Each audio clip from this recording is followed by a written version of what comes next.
not good. This is not a hitch. This has gone beyond a hitch. I didn't agree with them then, but I respected that opinion and I obeyed it. And as the Attorney of the Republic, I went back and started arranging for a new election, which we did hold thereafter. One of the problems we have, ladies and gentlemen, in these constitutional timelines that are locked up in the Constitution, it confirms what the philosopher said, that the road to hell is paved with good intentions.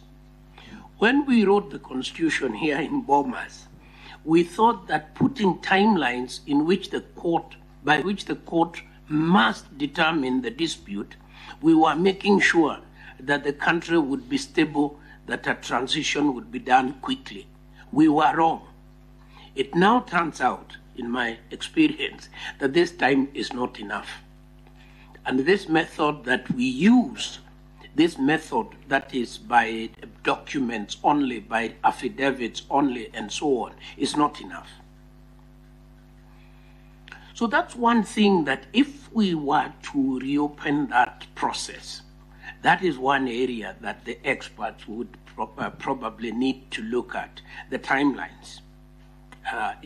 In fact, we almost ran into a constitutional crisis in 2017.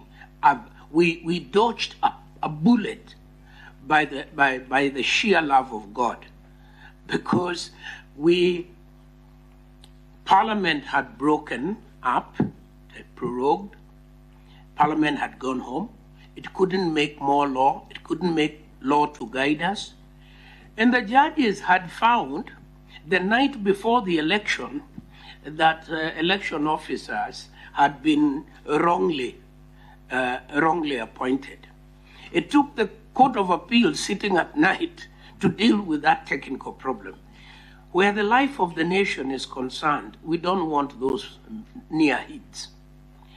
We then went into an election where I think had we missed the timeline, there would have been no government, and that's the constitution we have. If the election is not, for example, if we do an election, the Electoral Commission declares a presidential winner, a petition is filed, members of the Supreme Court are kidnapped, we do not hear the petition and finalize it within the period provided, then we have no government. I think these are very dangerous propositions, and we want to have a more flexible system. And I know there are many experts who can help us deal with that. So that's all I wish to say about IEBC, about reopening the question. About boundaries delimitation, I want to start by saying that my own personal view, which is not a view shared by many of my countrymen, is that we have too many people in Parliament. We have too many constituencies, so that we should be reducing constituencies, not increasing. We have too many counties. We should reduce counties, not increase counties. They are costing us a lot of money, and quite a number of them are not viable. When we were in Bomas, the constitution we gave you, ladies and gentlemen of the Honorable August House of Parliament, I think we had given you 9 counties. 14, I'm corrected, 14. It was when the politicians went to Naivasha that they came to this compromise of let's go to 41. I think if we are to reopen this constitution, one of the issues we can usefully reopen is the reduction of counties. Bring more counties together and let them work together and mobilize resources together and share together.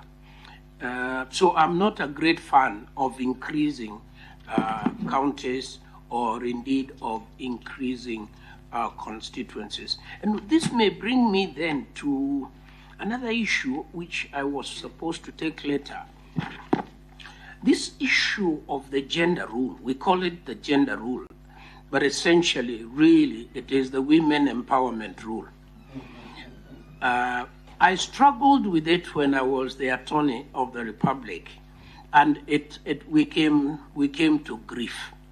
For as many bills as we worked on, we came to grief. And I want to be very, very honest with you.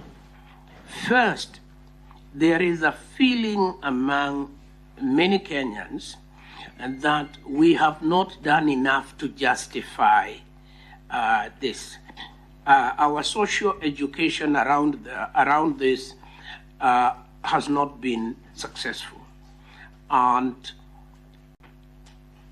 we need to do some more civic education around why empowering women has the effect of empowering the whole community in the long run, well, let's say in the medium term. What would be my solution about this? Of all the ones we have tried, I think only one can succeed. And that is to abolish the woman seat, to abolish the seat of the woman representative completely, and then to create 2 seats in every constituency, one for a woman and one for a man. In fact, we end up with 50% being women. We improve. We do better than the 30% that we already have. And that one is neat. It is achievable without much mathematics, arithmetics, and it is straightforward. That would be my proposal.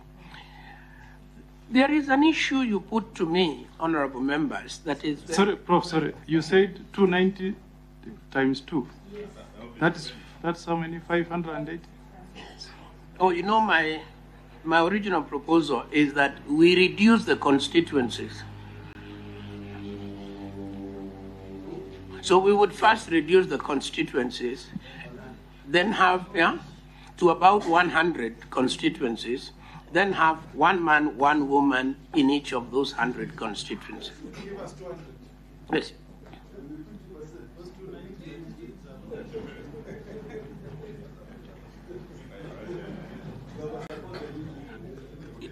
Yes. And the office and status of a member of parliament will be restored. There is one issue, ladies and gentlemen, honorable members, you asked me to talk about, and that is the issue of socio-economic rights, which is the issue of the cost of living. This is a chicken and egg problem that is, in my view, very, very hard to. We need the economy to function at a certain level in order to produce goods and services that allow us to distribute. It is the legendary Tom Mboya in the ideological debates of the 60s that he held with senior Jaramogi Oginga Odinga. And the grand old man, Jaramogi, was talking about distributing wealth. And Tom Mboya kept reminding him, we need to create the wealth first. That problem is alive today as it was in the 1960s. We need to create wealth in order to distribute it.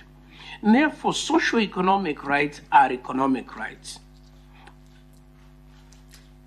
Socio-economic rights are important, fundamental rights in the Constitution. But we need to fund them. In order to respect them, we need to be able to fund them. So we need the economy to grow. We are in a chicken and egg position. We need the economy to grow in order for us to fund socio-economic rights. The economy is not growing, therefore we are not funding. So that is the problem. That is the problem. Because no matter which government is in control, our envelope, our financial envelope is the same. And as long as that envelope is not growing, we will not be able. We will not be able to give free meals in schools, which, as many of you know, that would be a big game changer, because our students sometimes perform very poorly because they haven't eaten. They just haven't had a good meal. They can't stay awake in the class, and so on. So if we could fund that, it would be a huge game changer. To fund it is a huge budgetary item. And I could go to many other important socio-economic concerns. So my suggestion is that we need to progressively enforce socio-economic rights, progressively, and in the communities that deserve them the most. We used to say that the majesty of French law is that it treats the king in his castle the same way it treats the beggar in the street. That cannot be a very good law, can it? We cannot treat everybody equally because not everybody is in the same circumstances.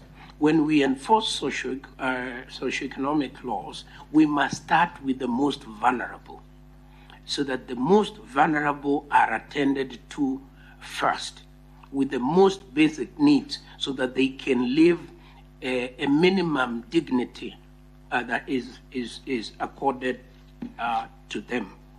Now, let me say something about, I've talked about the two-thirds. So this issue of defecting from political parties, this also is as old as our history, honorable members. In fact, the first thing that happened after independence, on the anniversary of independence and on the birth of the Republic, is that people crossed floors. Kadu crossed the floor. Kadu was the opposition. It crossed the floor. I think the last man who was left screaming and kicking was Joseph Martin Shikuku. And I remember at that time, from the reading I have done, there wasn't a lot of noise about the democratic character of crossing the floor. But in '66, when KPU was formed and KPU crossed the floor, the very erudite Joseph Thomas Mboya was very critical. He was saying to cross the floor is to lose the mandate of the party that elected you. Now, and I have a sympathy. Yes, please. I have sympathy for that. I think that we should have in law mechanisms of containing persons to the parties to the parties on whose platform they were elected. So that's my opinion on that. Now, what is the last issue? It's not clear, sorry. Yeah. Just make it clear. What is your position on that? My position is that if I presented myself to the people of Kamukunji as a member of the Kenya African National Union, and I was elected as such, I should be obligated, if I am to continue for the 5 years, to retain fidelity to that party, the party on whose platform I was elected. If I crossed the floor and became, in fact, and voted with and became associated with the Kenya African Democratic Union, then I should vacate my seat and a by-election should be held. That's my opinion. It is not a popular opinion, I know, among politicians. However, you told me to come and talk about my opinion. Let me now tell you an even more unpopular, let me give you a more unpopular view, and it is my last one. I do not believe, as a constitutional lawyer and historian, that there is any justification for any fund. There is no justification for the Constituency Development Fund. There is no justification for Affirmative Action Fund, and there is no justification for Senate Oversight Fund. We have one government at two levels. We have a national government. The fund of the national government is in the Treasury. It is kept by the National Cabinet Secretary to the Treasury. The second fund is the governor, is in the county. It is kept by the governor. Any other fund has no place in our constitutional architecture. There should be only money in two levels, the national level and at the county level. Let me tell you why I have another difficulty with this. I have another difficulty with our members of parliament, our honorable members of parliament, becoming both the appropriators of fund, debating the budget, appropriating cash, then following the cash themselves, yes, and spending the cash. I think it blurs the roles, because the work of parliament is to tax and to spend, then to oversight, right? So I don't feel very comfortable when the member of parliament has fought very hard for money to go to Kiambu County. Then before it arrives, it finds him sitting in the constituency. So that is a personal view, but one that I hold very strongly. I would like to see my senator and my member of parliament oversighting, calling, and I have seen the Senate, for example, is very, very, very robust on this role. And I think that's the correct role. Says to the governor, this is the report we have received. Tell us how you spent this money. If the senator was down there himself spending some money, I think the ability to ask another spender how he spent might be compromised. So unfortunately, I don't support that. Now, finally, do I oppose the setting up of the office of leader of the official opposition? No, I don't oppose at all. Actually, I think it makes politics neater. It makes politics neater. It keeps this general closer to his troops, or to her troops for that matter. The truth is, in a democracy, the opposition is a government in waiting. And therefore, in fact, the opposition has shadow cabinet ministers. So they should be operating in parliament, shadowing the other cabinet minister, asking them questions that are informed and that help to show that this party, at the next election, they are ready. They are ready to be the government. They are responsible, they are organized, and that is their general there, the leader of the official opposition. And he is accorded all due. In a democracy, the leader of the opposition actually has such high level of security clearance that he is briefed. He is briefed the same way the president is briefed.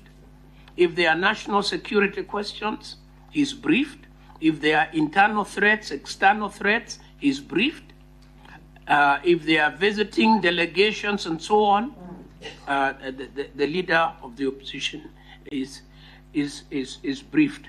So that, and that is why in a democracy we call it the royal opposition, the loyal opposition. The opposition is not a hostile. It's not a hostile group of people. It is part and parcel of government. It is loyal. The opposition is loyal to the government of the day. Because after the next election, chances are that the opposition will be the government and the government will be the opposition. That's the way it should work. Finally, the Prime Cabinet Secretary, I have no problem with that. I think it is a way of organizing cabinet to make it more efficient, to make it more... I found out in my time in the cabinet that cabinet works best if the committee systems work. But the committee systems are very difficult to organize if there isn't somebody who is chairing them, bringing them together and supervising them. The president cannot do that. He's very busy. The vice president is very busy deputizing.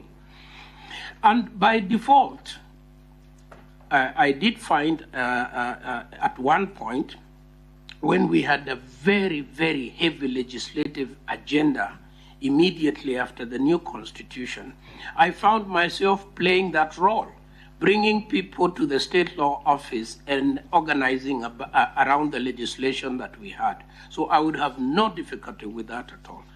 Sorry, Mr. Chairman, I spoke for too long. Your Excellency, Honorable Dr. Kalonzo, you were not here before, so I would like to acknowledge you. And that's my presentation.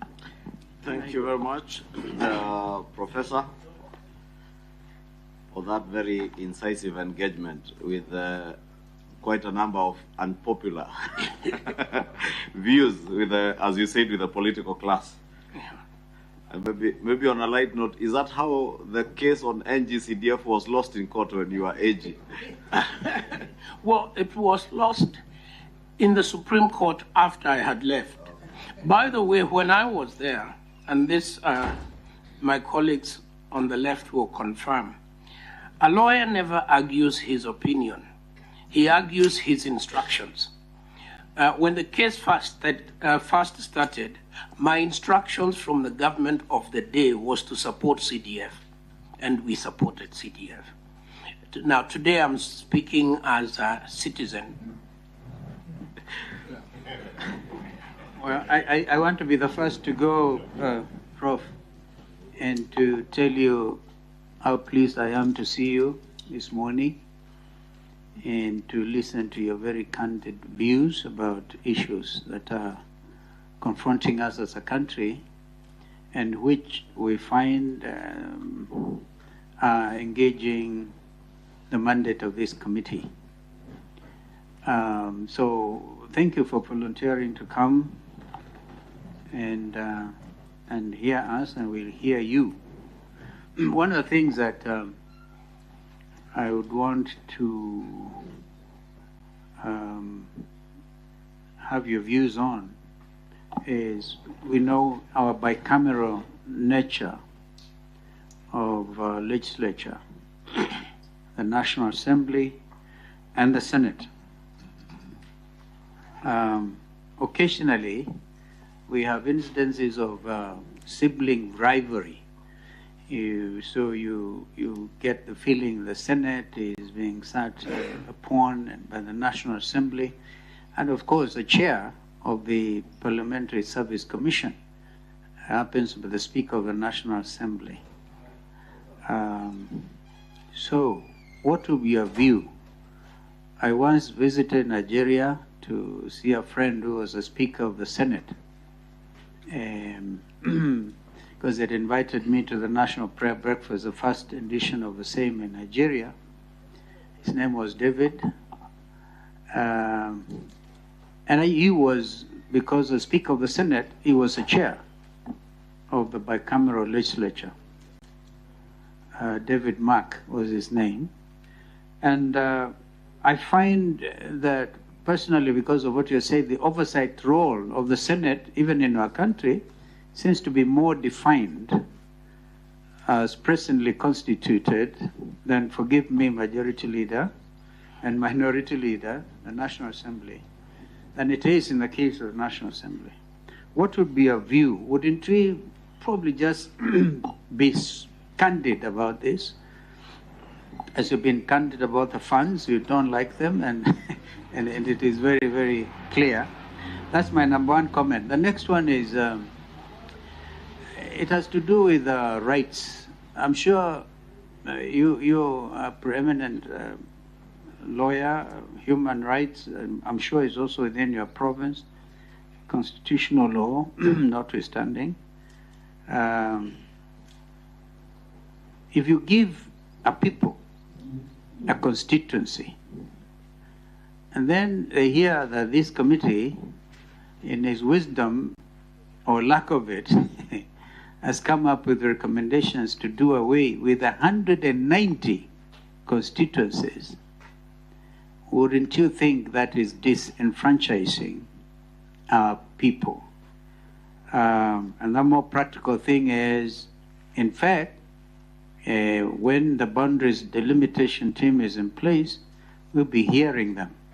You'll be hearing people saying, we want, because the closer the administration is, the closer the member of parliament is to the people, the MCA, the better it is.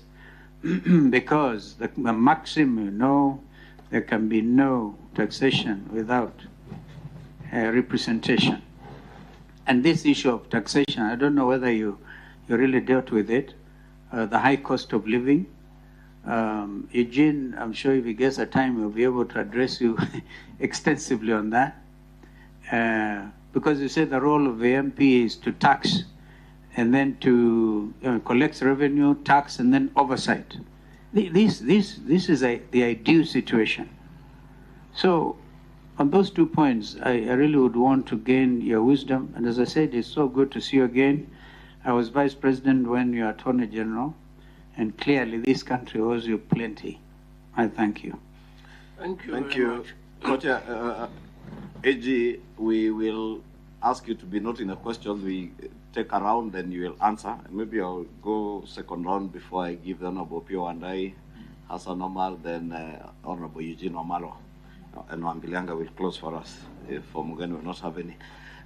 You spoke on the question of the constitution of IEBC, and you did indicate that the IPPG model was what you described as an unmitigated disaster for the country. And you seem to prefer the professional mode of appointment of IPPG. I just want clarification whether that would be what has been proposed by one of the professional organizations as going for a professional sort of human resource consultant to recruit the commissioners, or the current model that we have where you have a panel that then goes to look out for professionals through a competitive process. I want to hear your view on that. What, in your view, would be that professional model to use? Then, in reconstituting that IEBC, from your experience as AG, because you say you are involved in the reconstitution of IEBC, and I believe the time you were AG, it was a panel model that was used, as it still is in the laws today. Do you think that panel system as it is today sufficiently covers all stakeholders, or are there stakeholders that you feel we would be able to incorporate in that panel system? Opia? Thank you very much, and I'll be very quick. AG, just on the same issue of the IPPG. In fact, I was rather surprised when you described the IPPG as unmitigated disaster. Unmitigated disaster, just to use your words. And yet we know for sure that every time we have reconstituted the IBC, or electoral body for that matter, it has been in response to a political situation.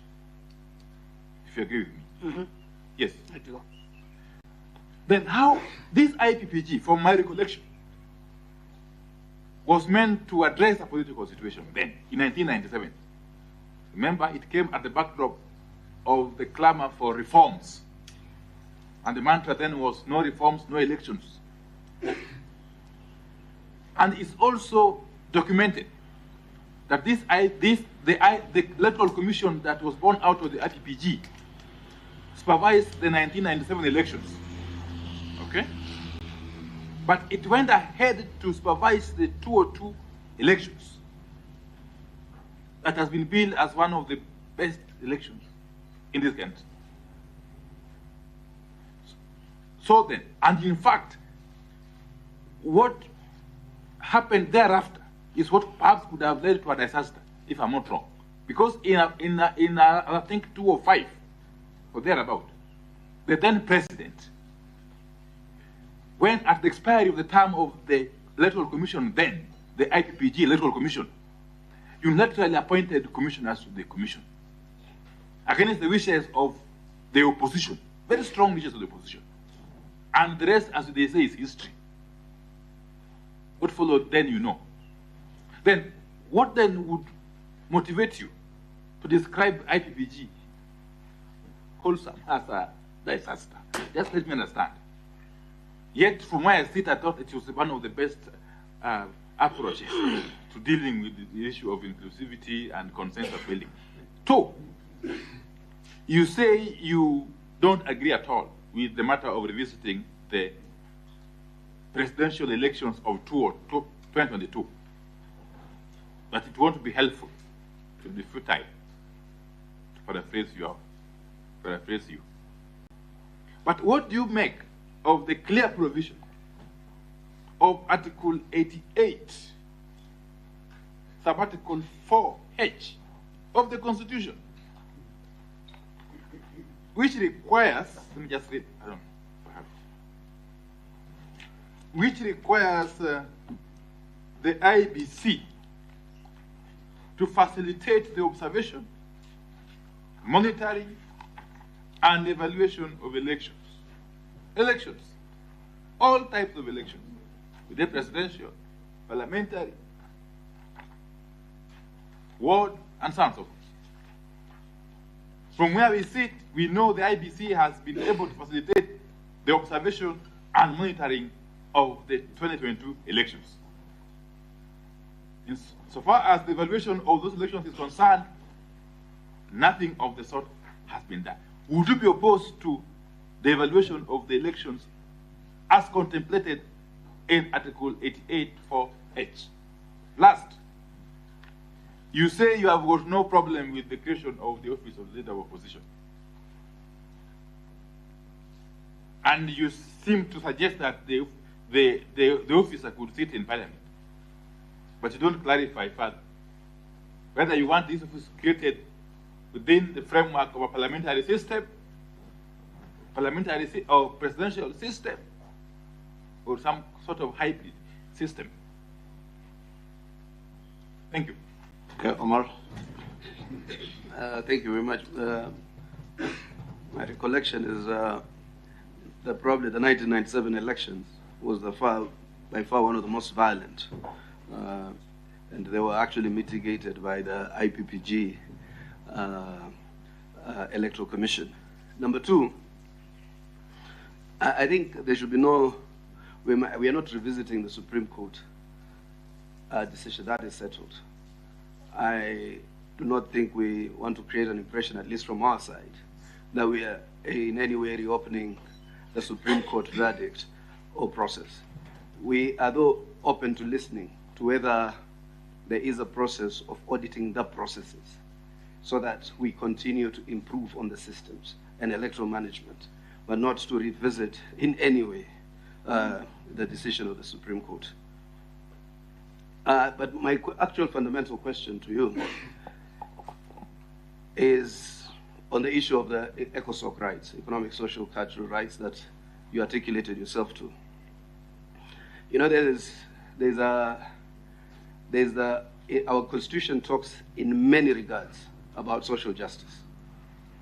And there's a very radical understanding of what social justice is to make those who are worse off better off before those who are better off become well off.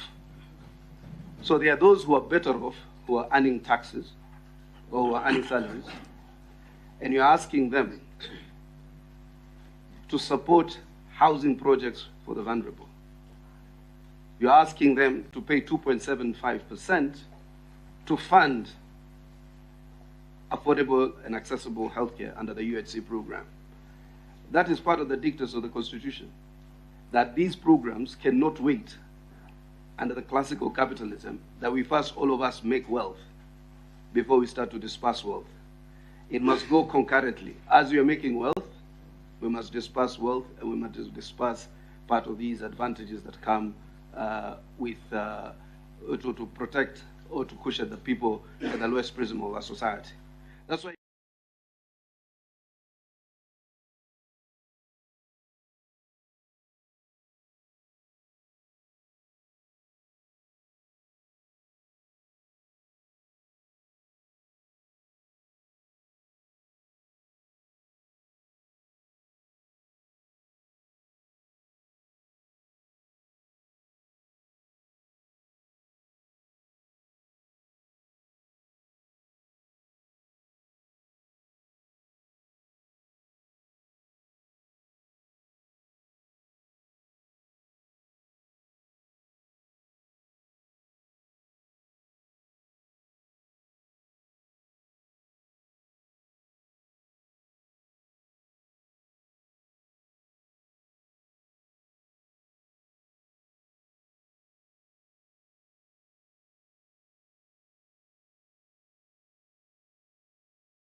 One of the most credible elections.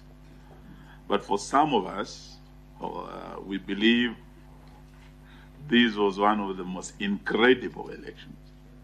Incredible is a good thing. We had never seen a situation.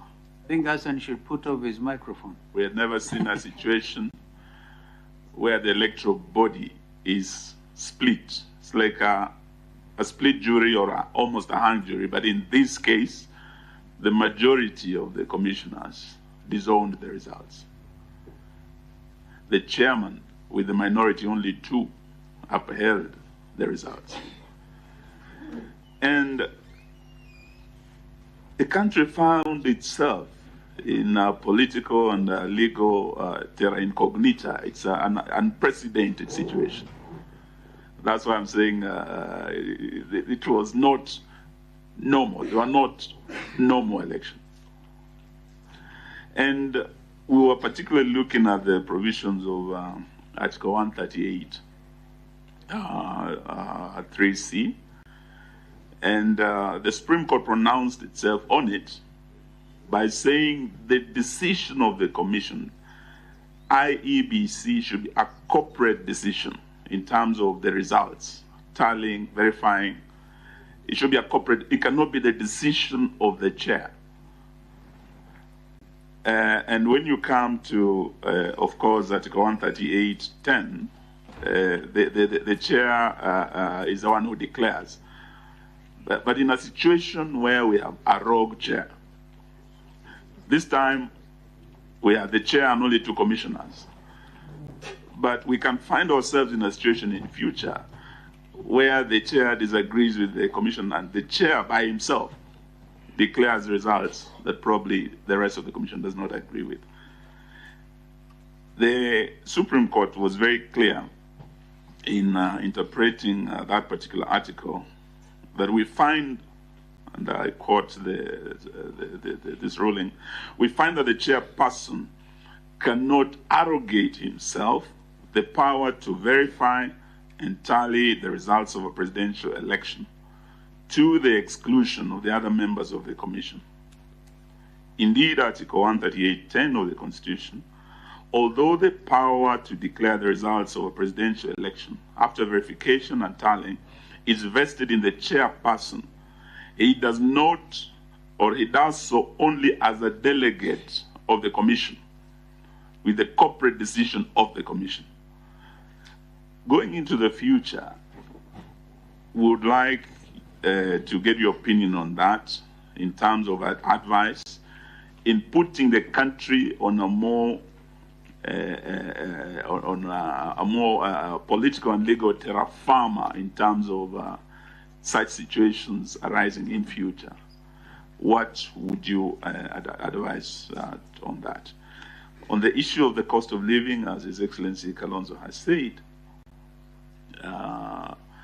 these socio-economic rights under Article 43 also include the rights under Article 201 on the finance, the taxation, and the equitable taxation of the citizens, and equitable sharing of the tax burden.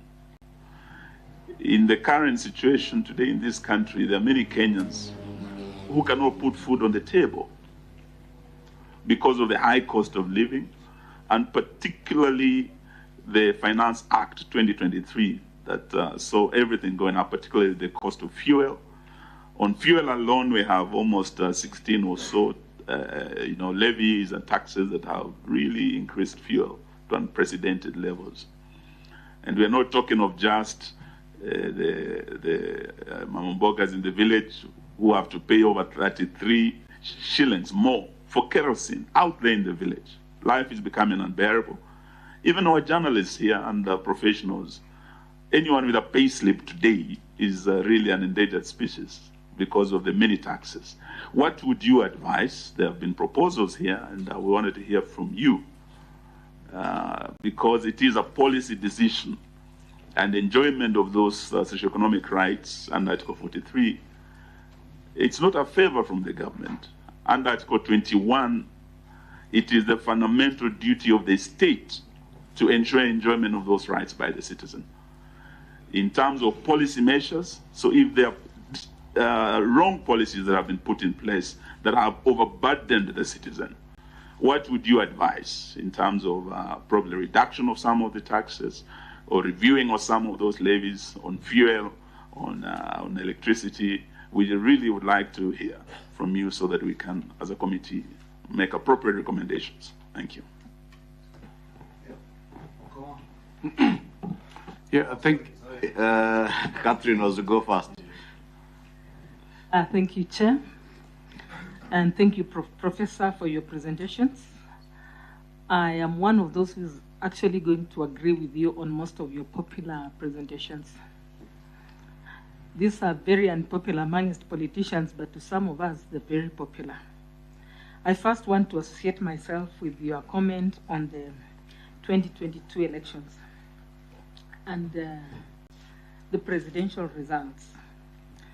Actually, for the first time, compared to 1997, 2013, 2017, the 2022 was less problematic. This is just the simple reason. On the ballot and on the final day, actually Uhuru was whitewashed at the ballot so badly that he quickly conceded. And next, we also look at one other very unpopular point, and this is a very great idea, where on very fair basis, let us abolish the seat of women rep and create 2 seats in every constituency. The only biggest undoing with that point is the reduction of the constituencies.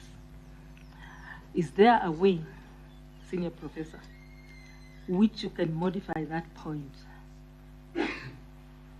in such a manner that instead of reducing, let us look at a way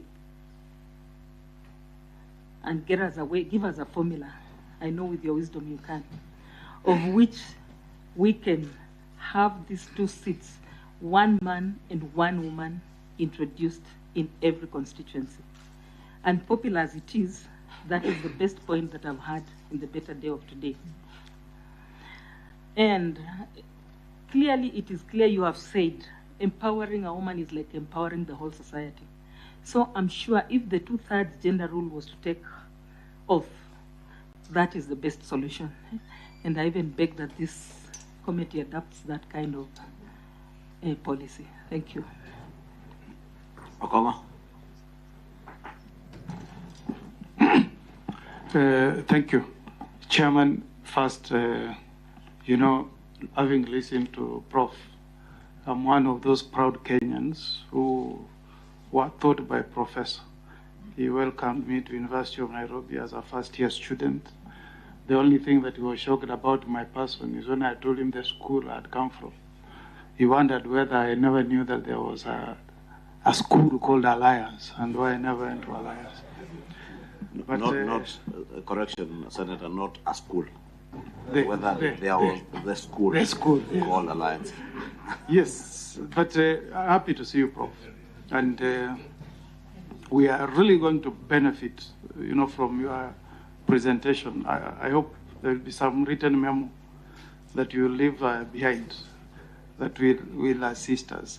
Now, we are where we are because we are a country on crossroads. We are trying to find a solution to some of the problems we are facing. Just like the people who wrote the American Constitution in 1787 were trying to address the concerns of the 17 states that were trying to secede. And we need to get solutions that can fit into our own unique local circumstances. Now, on the issue of IEBC, we have had 2 scenarios. IBC commissioners picked through the IPPG model, and the one of 2007 picked through a very professional process where meritocracy was the guiding really thing and technical knowledge. But if you read paragraph 55 of the Supreme Court decision, the Supreme Court judges said, all this, in our view, points to a serious malaise in the governance of an institution entrusted one of the monumental tasks of midwifing our democracy, an institution that obviously needs far-reaching reforms. That was the Supreme Court, and you have said you agree with the Supreme Court.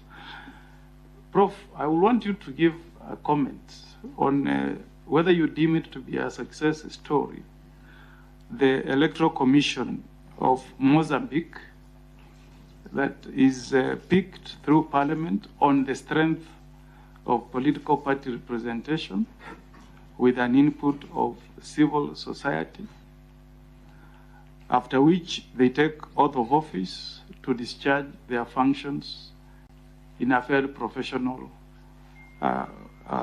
manner. Would you, Prof, really have an objection to solve our problems? We also adopt a system that accommodates all the political heavyweights so that we have a confidence-building process in the management of an election. And then we can have the technical staff in our constituencies, our counties, dealing with issues of running and managing an election. I like your comment, taking Mozambique as one of the success stories where political parties pick the electoral commissioners. That's one. Number two, on the principle in the Constitution that an election should be very viable. Is there any problem if there was to be an audit of the servers just to confirm the results that were announced by IEBC as a way of complying with the Constitution? And then the final question, on that paragraph that I've read, 55 of the Supreme Court decision, would you support a reform of IBC that includes the vetting of staff of the Commission in view of that finding of the Supreme Court? Thank you, Chair. Thank you, Prof. You can take those ones. Thank you very much for all of you, your kind remarks, especially His Excellency Dr. Kalonzo Musyoka, who has said very kind things about my tenure as the attorney. Those views may not be widely shared, but I treasure that compliment.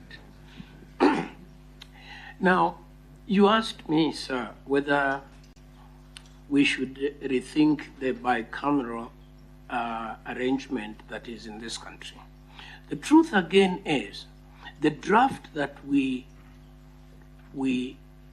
drew here in Bomas had the Senate as the upper house and the House and the National Assembly as the lower house.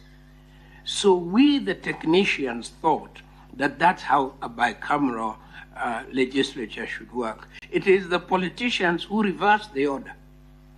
And in fact, it was very interesting because I remember people like my late friend and colleague, the Honorable Mutula Kilonzo, who was among those who were opposed to the arrangement in Bomas, the Honorable Kembi Gitura, another friend of mine, they were opposed. And later, they went to the Senate and found that there wasn't the work that they had gone there to do. And they wanted us to find a way, now I was in government with them, of finding work for the Senate that was equal to the status of the Senate. So this is an issue that we can, depending on how widely we want to open the reform process, it is an issue that can usefully be revisited. I personally always conceived of the Senate as the house where our more senior politicians, more experienced, much more, diplomatic, the politicians would be sitting as a house of elders and so on. In fact, in some countries, this upper chamber is not wholly elected, so that it allows, for example, this is a very self-serving example. So, say a professor who has now retired from public service to sit there and comment on bills and so on. So I agree that it is an issue that we can look into. You asked me about, if we were to reduce constituencies, are we not disenfranchising people? They were used to being called Kiambu constituency, Kajiado constituency, and now it covers a whole area. I think as long as the resources are available for distribution, I don't think that people would necessarily be seriously concerned. I come from a constituency, not where we are now, and I am not very sure where it reaches to the north. I don't know how far it reaches to the south. I do know that I am here, I have a member of parliament, and I'm happy. If tomorrow I was told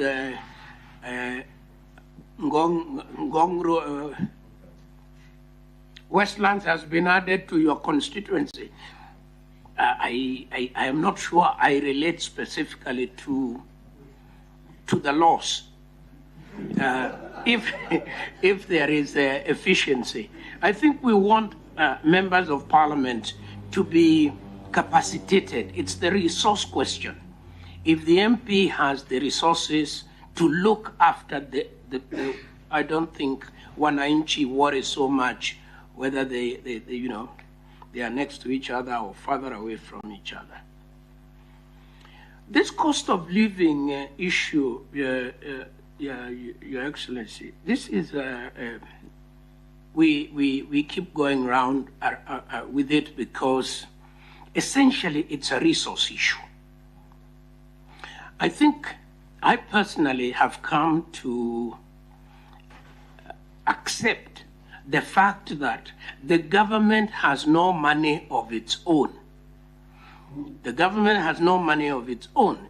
The government has only money raised through taxation, through borrowing, and through gifts.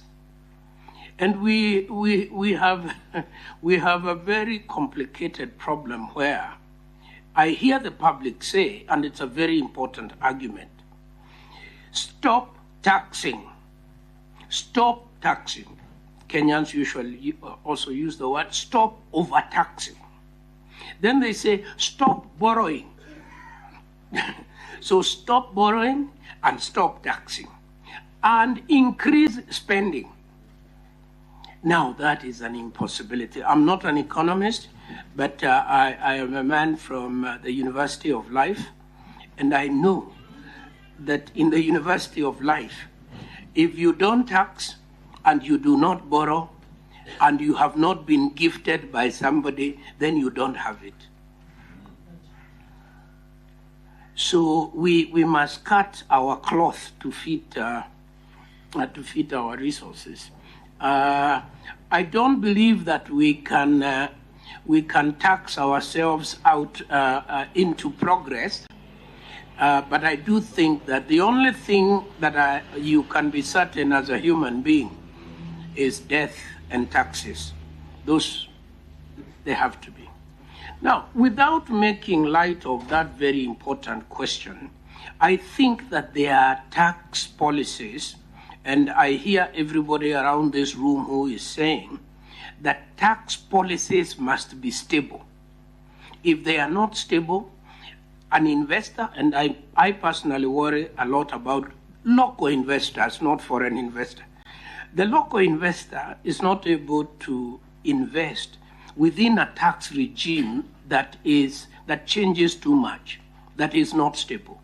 And therefore, I agree with all those who have said that that is something we ought to look into.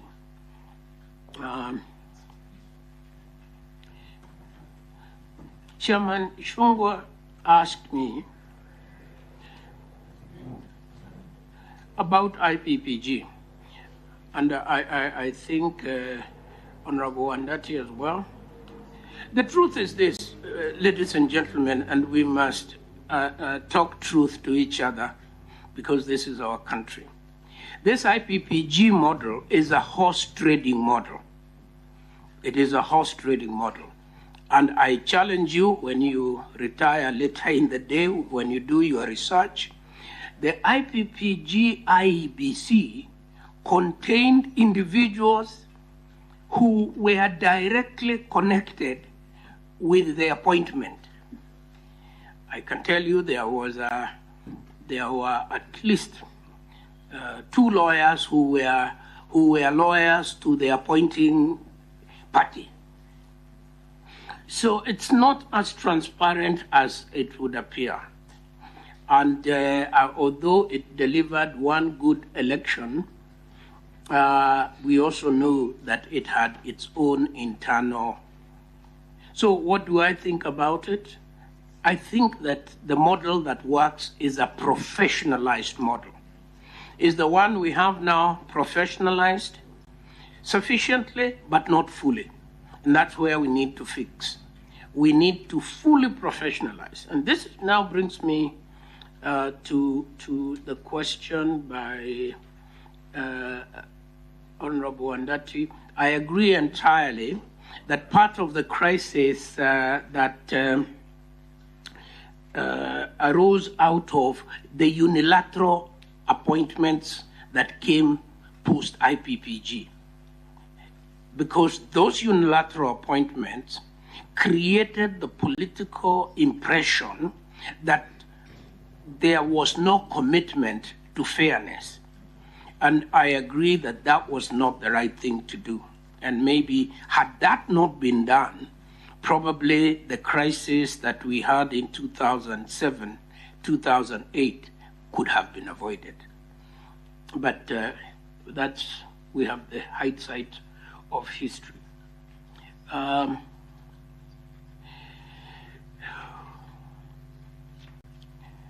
agree with those who say the election is over. The Supreme Court has pronounced itself on it. We are not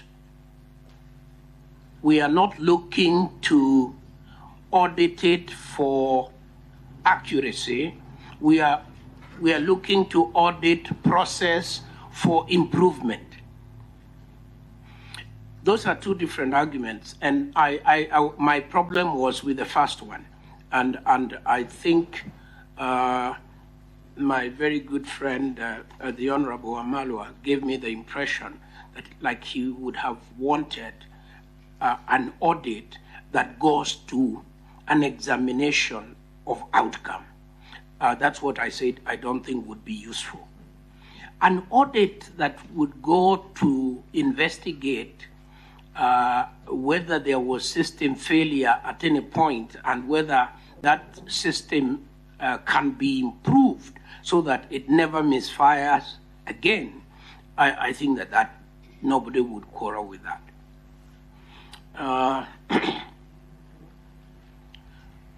Now, Honorable Omar,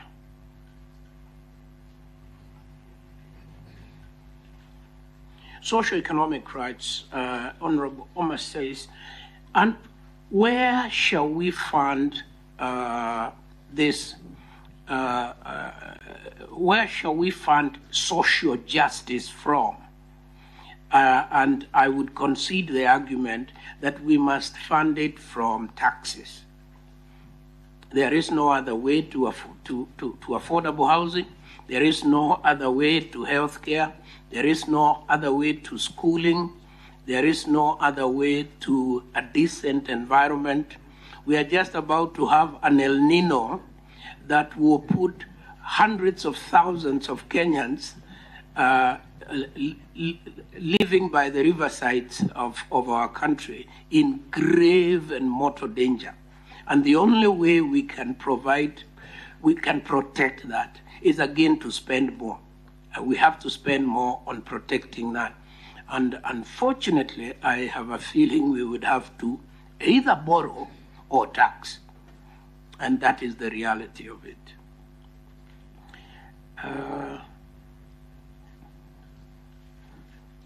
Honorable Amalwa wanted to know whether there is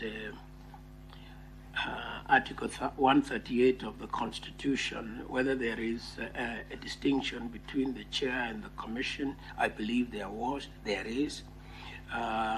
Whether the decision declared by the Electoral Commission is that of the chair or of that of the commission.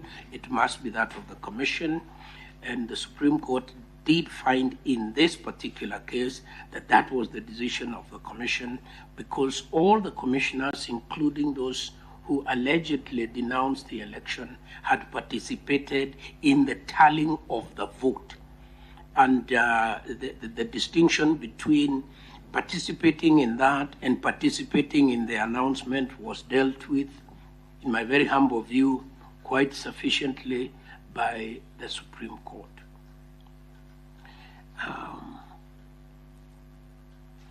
Equitable taxation, yeah, again, I agree with that. I agree that taxation must create equity, but I also believe that in a democracy such as ours, those who have the resources, like members of parliament, must be taxed more, so that we can be able to provide for the community and the society. And those like university professors who don't earn a lot should be taxed less because they do not have the resources. And school teachers who earn even less should be taxed less. So I agree that there ought to be equity in taxation. Information, Prof. Not just equity. I refer you to the provisions of Article 201, B1. And I read, the burden of taxation shall be shared fairly. Fairly. Not even equitably. Yes. Fairly. Yes. I thank you for that guidance. And I think that it makes my point better. There is one controversial position I have held about tax, and I think I've already been controversial enough for one morning, but I have always felt that we are getting into a time and an age in this country where some of the estates of deceased citizens are so large, that they ought to be taxed. I know it's a very unpopular view, but when you read of billions of shillings in estates, and we could put a limit, we could say we start with 20 billion, we would still be, that would still be many estates, and there is a way of raising funding that way. I know it is not popular, and I will say no more about it. My learned friend and Honorable Omogeni, I don't think I would consider the Mozambique model a successful model. Every time you allow a person to be the appointing authority in respect of a commission that would determine his own fate as a politician, I think you create a temptation. And I want to remind my friend, the Honorable Mogeni, in the beginning at independence, we didn't even have, there was no electoral commission. You remember there was a man called Montgomery. Montgomery was an officer in the AG's office. He was answerable to Charles Jonjo. So Charles Jonjo conducted the elections through Montgomery. Then when Montgomery left, a gentleman, I think from the highlands, called Nyarango. Yeah, Nyarango. It's actually Nyarango. He became the commissioner of elections, and life went on. The clamor to create a commission came because the capriciousness of that process under one person answering to the Attorney General became apparent. So the commission was institutionalized to deal with that. So I would not like politicians to have a direct say on who becomes the umpire, the referee of the competition in which they are participating. Now, then you ask me, and I don't have the right answer. So what do you want us to do? Ask Pricewaterhouse to do it, or a consulting firm to do it? I'm not sure that that is also correct. I think the way we are doing it, the model we have, conceptually is the correct model. To build into it safety valves is the challenge, and I don't have the answer. I think I seem to have, no. Oh, this would be terrible if I didn't deal with the lady's, Honorable Bilianga's comments. Let me assure you, I have saved the best for last.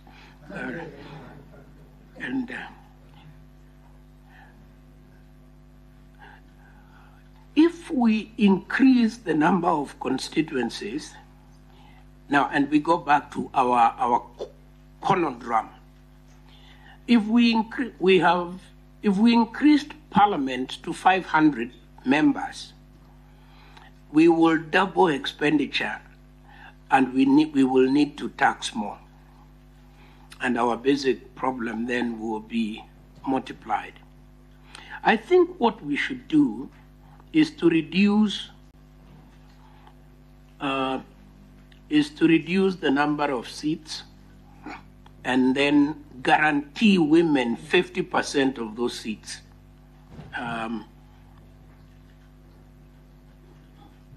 That is less problematic.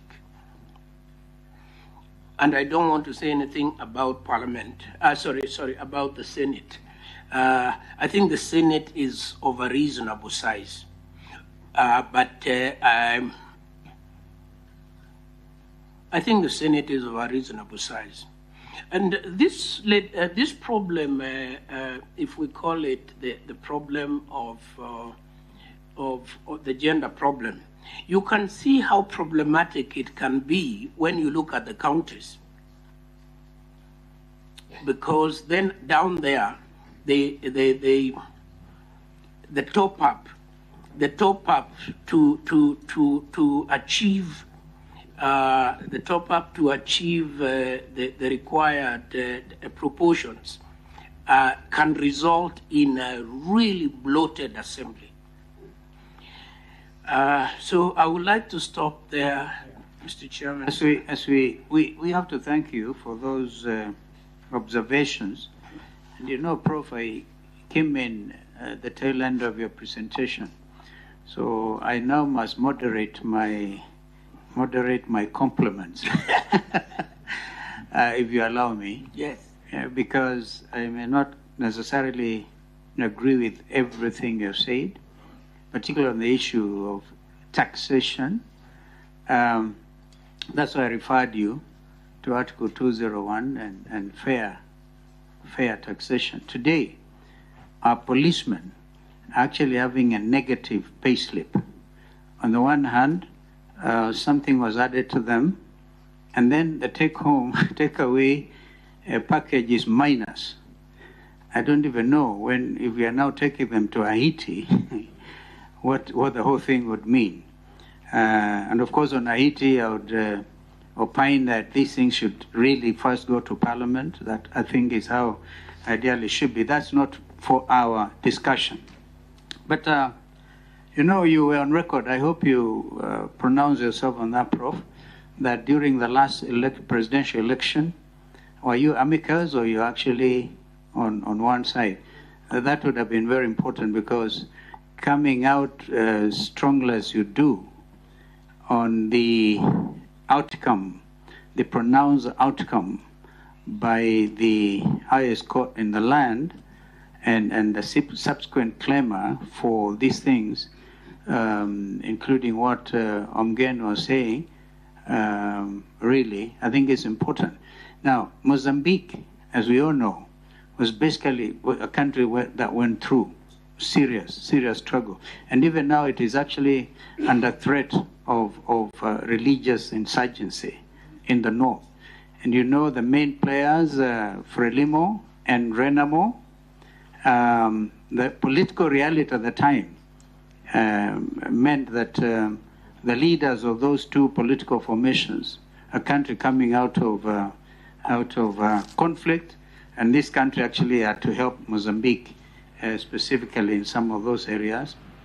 You may remember the role of Bethel Kiplagat, the late Bethel Kiplagat played in trying to assist the people of Mozambique to opine is what you're calling mitigated disaster of IPPG is what actually delivered. Because when you have two strong appointing authorities and they're sitting at the level of a commission, then clearly the balance of terror, if you like, is what will deliver results, and that's what happened in 2002. I don't think we need to belabor the point, but we hear you, and I personally have the highest of esteem for you, Prof, and continue being close. If you can add your reflections and give us something in writing, it will be very useful for us. Thank you. I'll try to do that, and thank you.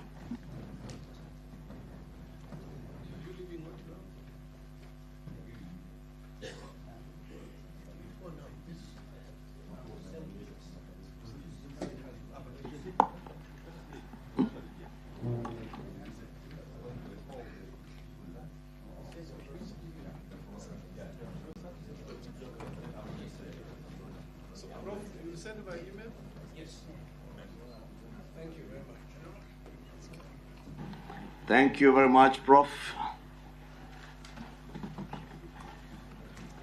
I think Amnesty International is the next group.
We will address ourselves to the issues that we have shared in our memo of September the 7th, and I do hope that members of the committee have got them. The press has sensationalized the budget for this committee, so we have brought extra copies for the committee, just in case those sensational allegations are true. So I'll invite Benta if you can just circulate the documentation that forms the basis of our intervention this morning.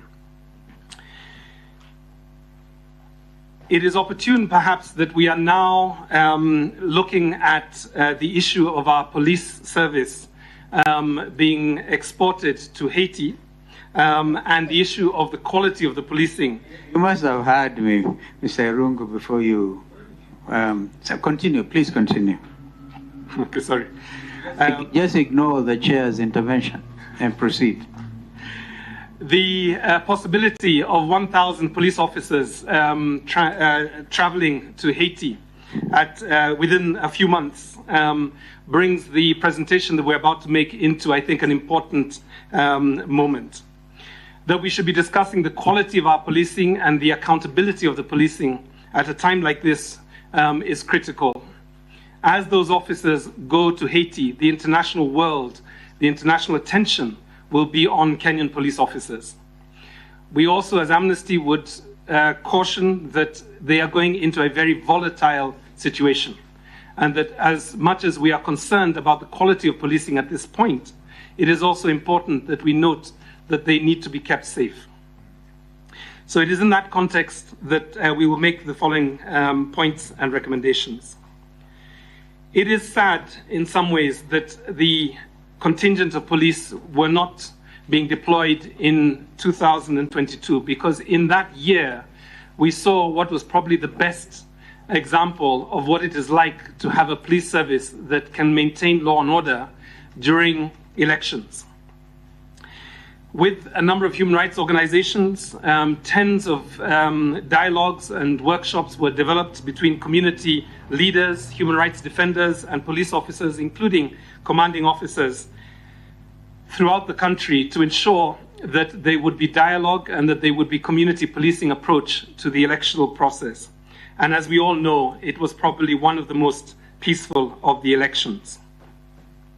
The question we have to ask ourselves is why 1 year later have we seen such violence, such brutality, and such a level of denialism on the part of the security services and, to some extent, Harambee House.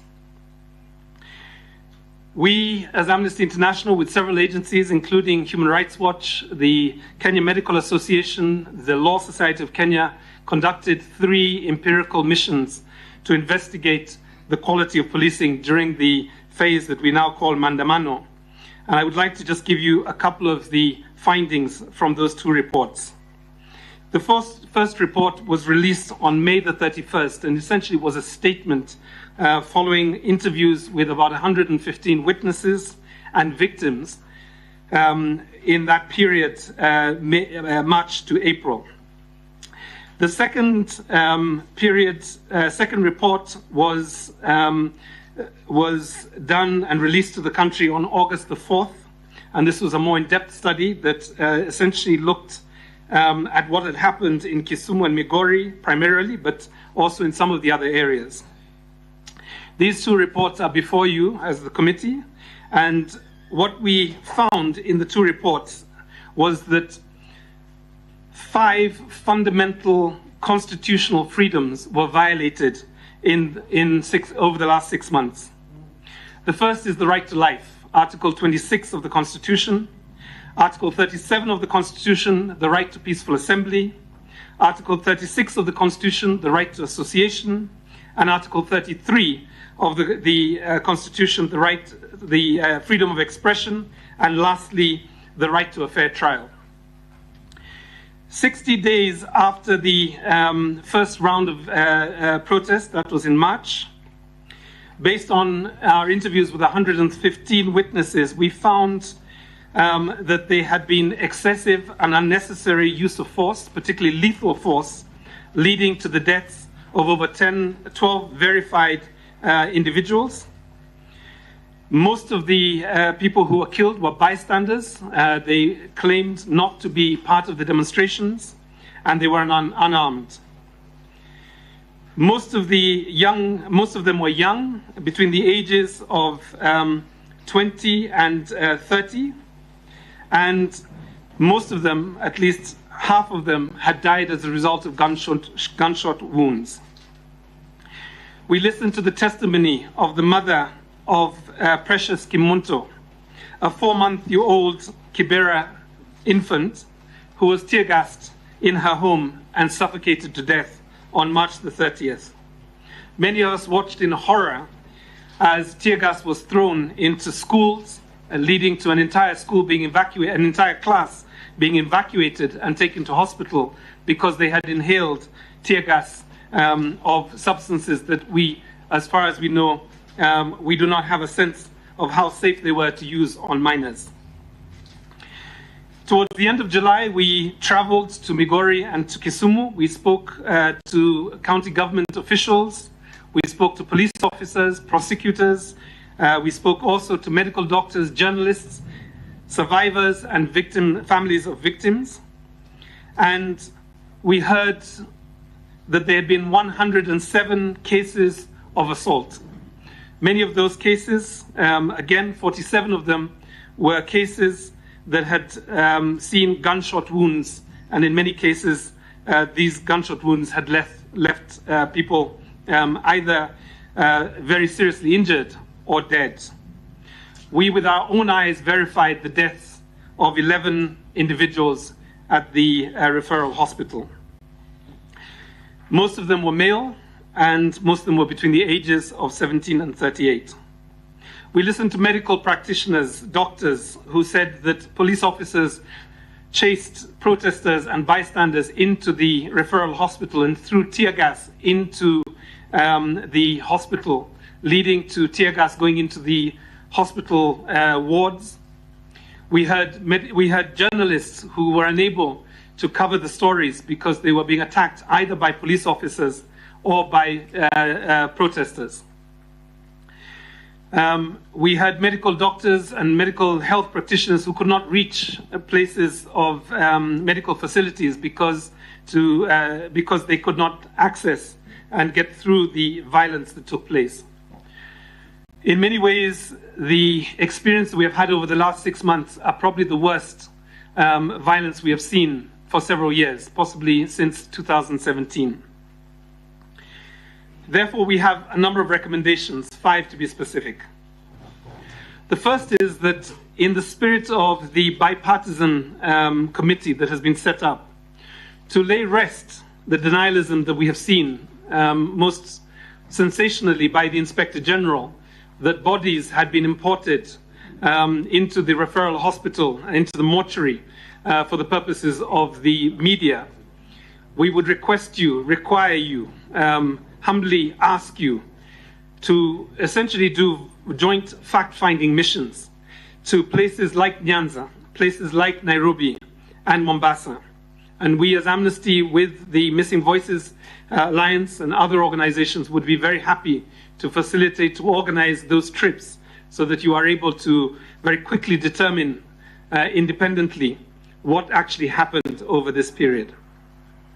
The second recommendation is that you require the Inspector General of the National Police Service, as the lead commander of our 100,000 officers and the lead commander of the troops that will go to Haiti and will be covered on national and international television. I think we have to brace ourselves for seeing Kenyan police officers on CNN, on Voice of America, and various other international media to come before the committee.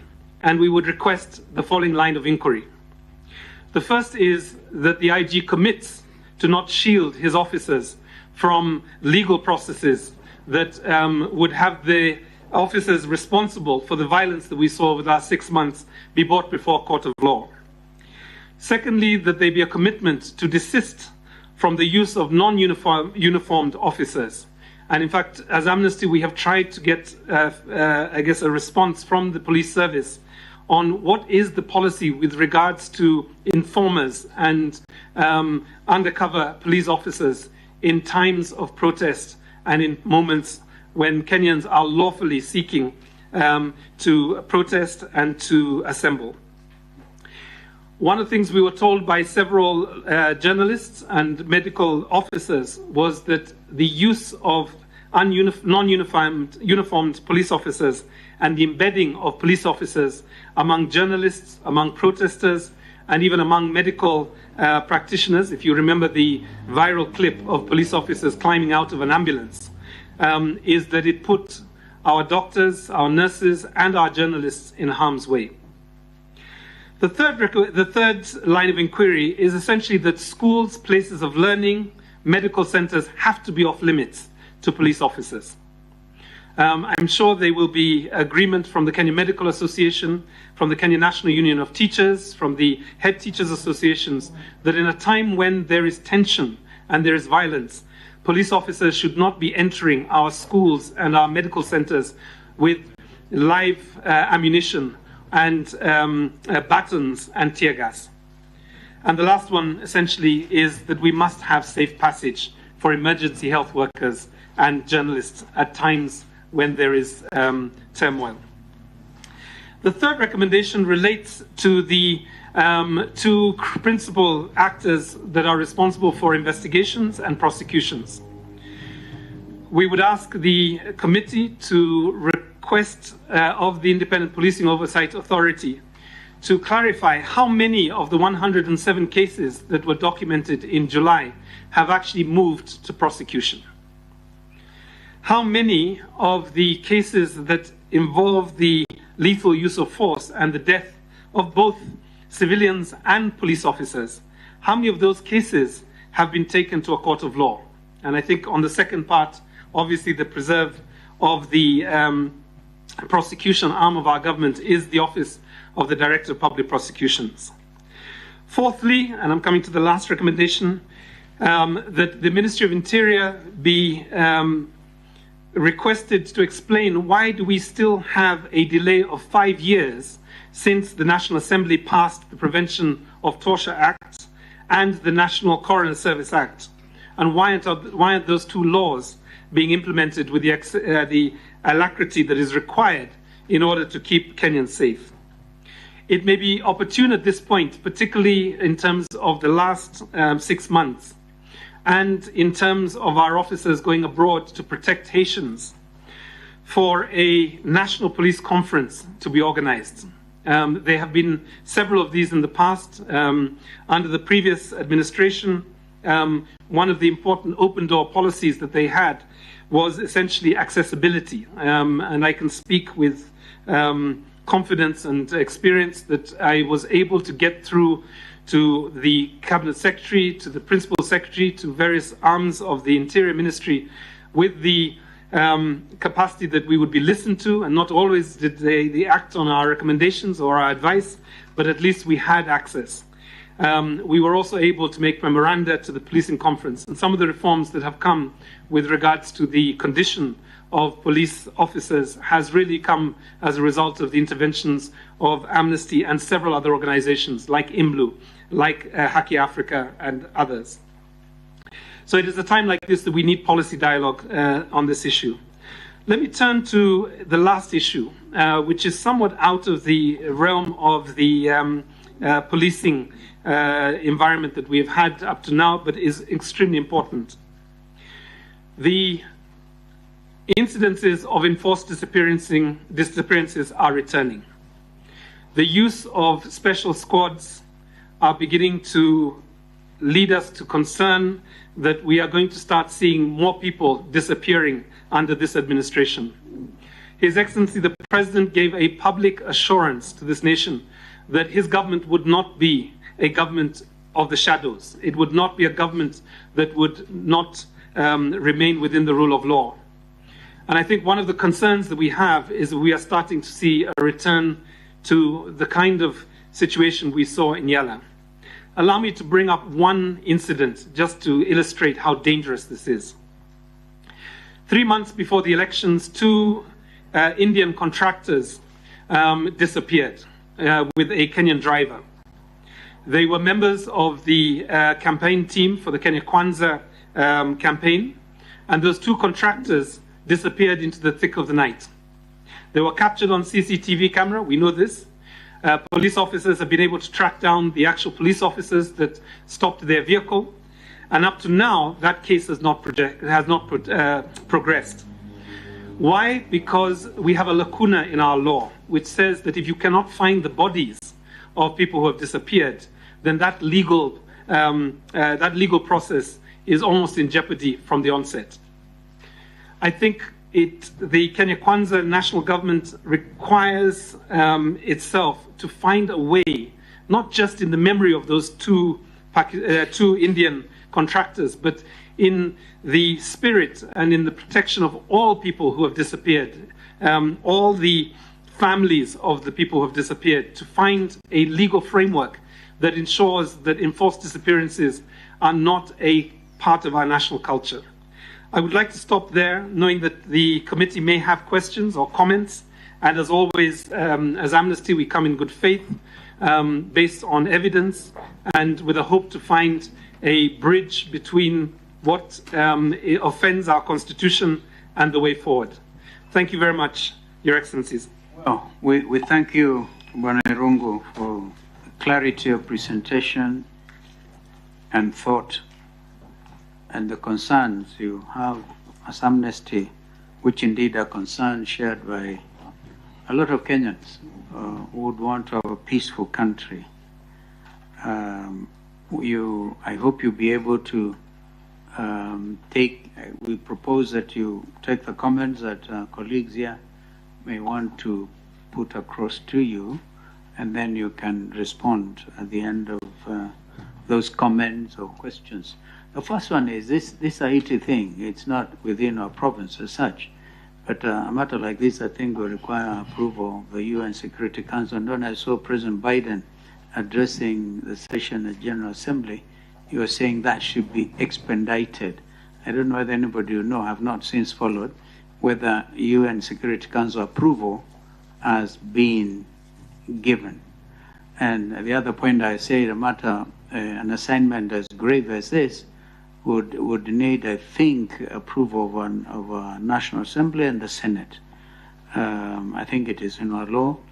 But, you know, the work of Amnesty International is very well known, and you have, Mr. Rungu, been vocal. I've watched you on national television, and I wish that we could have Kenyans of strong conscience as Amnesty, and you, Mr. Rungu, on this, calling it as it is. We are a little shy as a committee because we're trying to promote national dialogue and conversations. The very weighty matter of police brutality, excessive use of force, use of live bullets. I think I must have been on record as saying this goes beyond the work of this committee. But having said that, I can be overruled if colleagues indeed, and I thank you for volunteering even to support a fact-finding mission to establish further truth. EPOA were here yesterday, and they did, I think, say quite a bit, a lot of which is even in the print media today. So, friends, karibuni, let's hear what comments we may have. I think the first to go is Eugene, Honorable Eugene, and then a human rights crusader who sometimes gets confused. Light note, Hassan Omar. Thank you very much, Nairum, with your team, and we want to thank you also for the good work that you are doing. Human rights are universal, and we believe, given one of the most progressive constitutions that we have in this country, we wanted to see our police transformed from a police force to a police service. And our constitution is very clear in terms of professionalism, in terms of respect for human rights and integrity of our officers. But what happened in this country after the elections, the levels of police brutality is very worrying. Some of us on this table are victims of police brutality during these protests. And our constitution under Article 37 gives every Kenyan the right to demonstrate, to picket, unarmed and peacefully to do so.